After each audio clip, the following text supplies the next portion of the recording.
What are the best cozy games of this year? Hello, welcome to my humble abode. My name is Denise, and I've tried a lot of games over the year, especially since I now cover cozy games on this channel, and I want to be in the know of all the new and old releases. And today I'll be sharing some cozy and wholesome games that I've really enjoyed this year on the Switch and Steam Deck, which are not limited to games that have been released just this year. Some of these might make you question if I'm actually a cozy gaming YouTuber, but you know what? I think cozy games are whatever makes you feel warm and cozy, and these games make me feel all the good feels. So let's just go ahead and get started. Shin Chan, Me and the Professor on Summer Vacation, the endless 7-day journey is a slice of life, story-rich adventure game set in Japan where you play as Shin Chan, a mischievous 5-year-old boy. His father Hiroshi has to go on a business trip to Kyushu, so now the entire Nohara family has decided to stay with the childhood friend of Shin Chan's mom in Kumamoto. But when they arrive at Kumamoto Station on their way to Shin Chan's mom's friend's house, they meet a strange man who offers them an even stranger camera on the condition that they'll act as his witness. With his new camera in hand, Shinosuke can enjoy his summer vacation in the beautiful fields and mountains to the fullest. Currently, this game is available on the Nintendo Switch, PC, and PS4. So I played this on the Steam Deck and it ran really well. The art of this game is also super breathtaking and is incredibly reminiscent of a wholesome slice of life anime,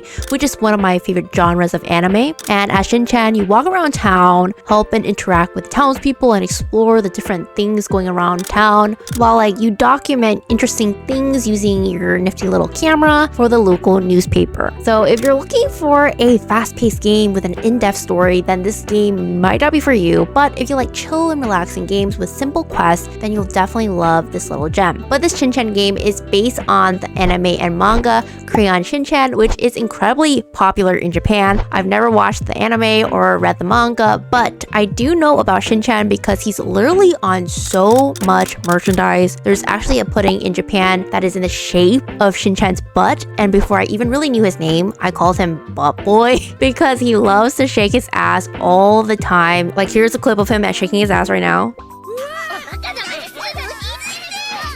And fun fact, the developer of this game also created another chill game that many love on the 3DS called Attack of the Friday Monsters, which I still need to try. If you ever watch Gravity Falls and love the hijinks that Mabel and Dipper get into, then you'll really love this next game. Lost in Play is an adventure game where you solve puzzles with a brother and sister duo, Toto and Gal, as they explore dreamscapes and befriend magical creatures. It's a journey through childhood imagination with thoughtfully crafted puzzles and colorful characters. Play as a brother and sister duo on an adventure to find their way back home. The siblings explore the enchanted forest of a horned beast, start a rebellion in a goblin village, help a team of frogs free a sword from a stone, and collect pieces to build a flying machine. Currently, Lost in Play is available on Nintendo Switch, PC, and Mac. I played Lost in Play on the Steam Deck using a controller, but it worked seamlessly, and the characters don't really talk in a real language.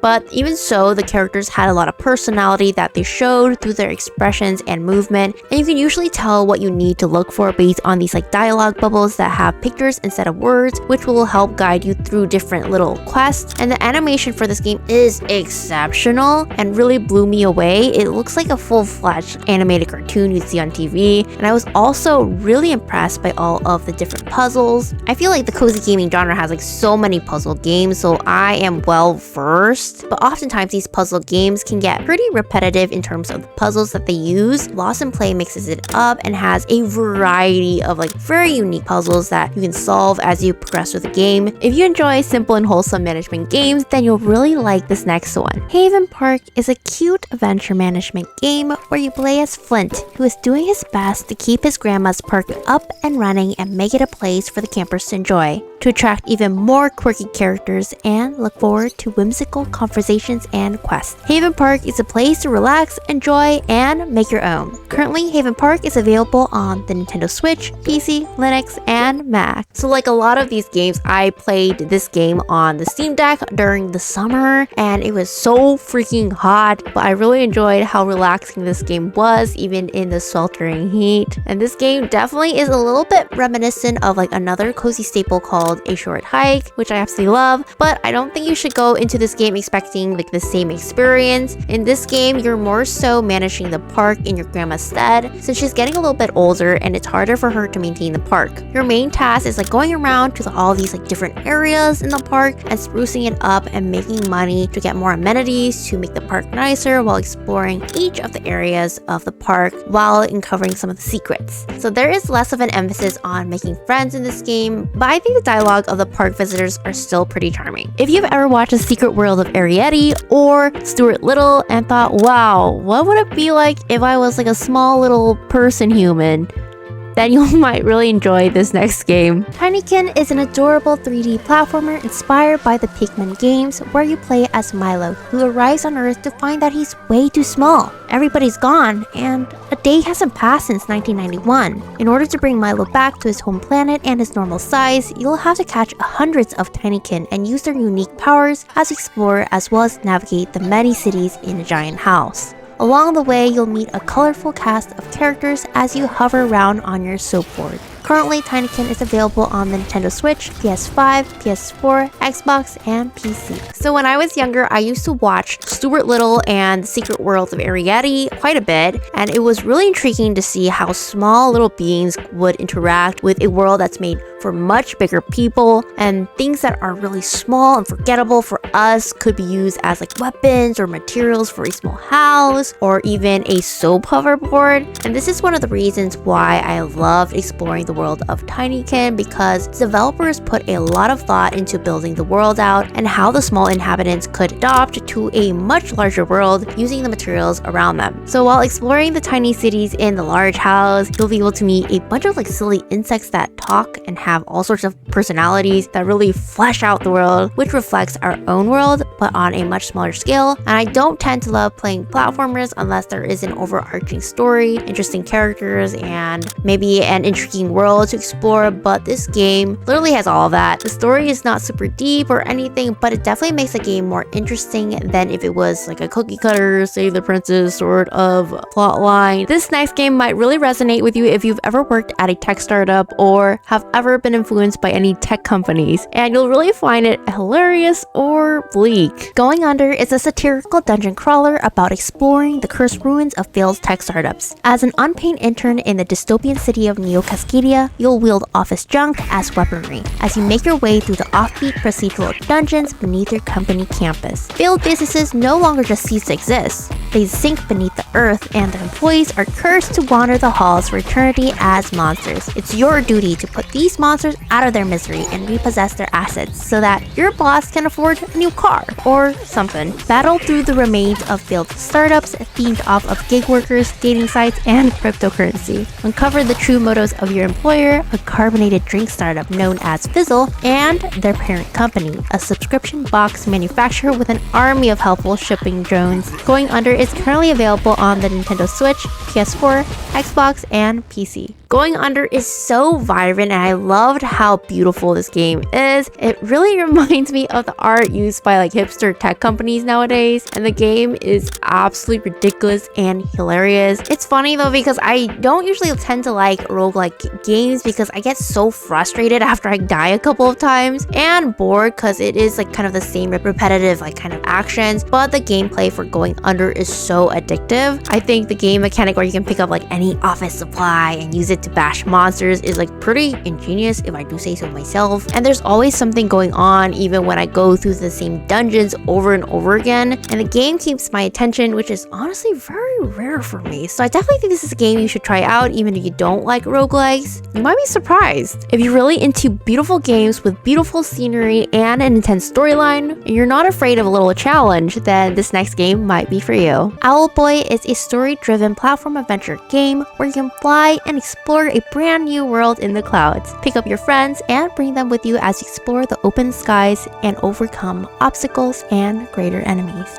Being mute, Otis struggles to live up to the expectations of Owlhood. Things spiral from bad to worse with the sudden appearance of sky pirates. What follows is a journey through monster-infested ruins with unexpected encounters, well-kept secrets, and burdens no one should have to bear. Owlboy is currently available on Nintendo Switch, PS4, Xbox, PC, Linux, and Mac. This game has been out for a really long time actually, but I started playing this on Nintendo Switch this year and it is wonderful. The first thing I noticed about Owlboy is that it is seriously gorgeous. And it might be one of the most beautiful games I've ever played with its vibrant Ghibli-esque pixel art, which enhances the wonderful story. It's definitely an emotional game that can be at times pretty challenging, but even though I died a lot, I felt so committed to the storyline, which made me want to keep going. The gameplay actually feels pretty good for me. I know some people are gonna disagree, some do not like the gameplay, some do love the gameplay, but I definitely think it's actually really seamless and feels good to control the characters. This game definitely has a lot of love put into it. In fact, this is a solo developed game and developers spent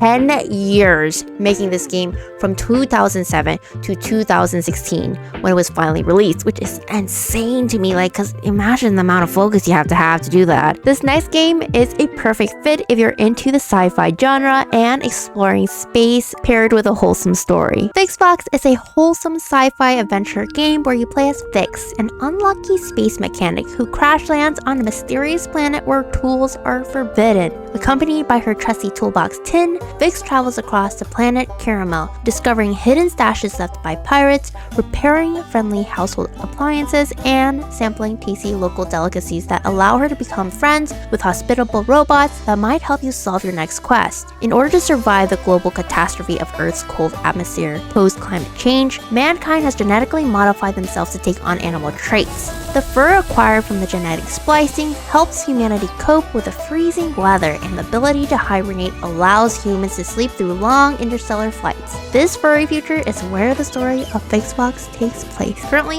FixFox is available only on PC and Mac. So the first thing I noticed about FixFox was the art. It really caught my eye as soon as I started playing it. It's a top-down game, so instead of viewing it from the side, you see it from the top. And there aren't actually many people inhabiting this game, but there are many robots that have such lovable personalities that make me feel so invested in the story of this game. In fact, in 2012, the developer visited the Peace Memorial in Hiroshima and witnessed the consequences of violence and hatred, and after that experience, he made a personal vow to never play or make violent games ever again, and so instead, he has invested his time and focus into making games that promote friendship and kindness, and I definitely see that in FixFox. It is such a wholesome experience and such a unique one as well. I've never played a game like this one. Though the gameplay is very simple, I definitely think you should try it out. I really enjoy my time in FixFox. If you're a big fan of books, then you might really like this next game. Beacon Pines is a cute and creepy adventure game set within a mysterious book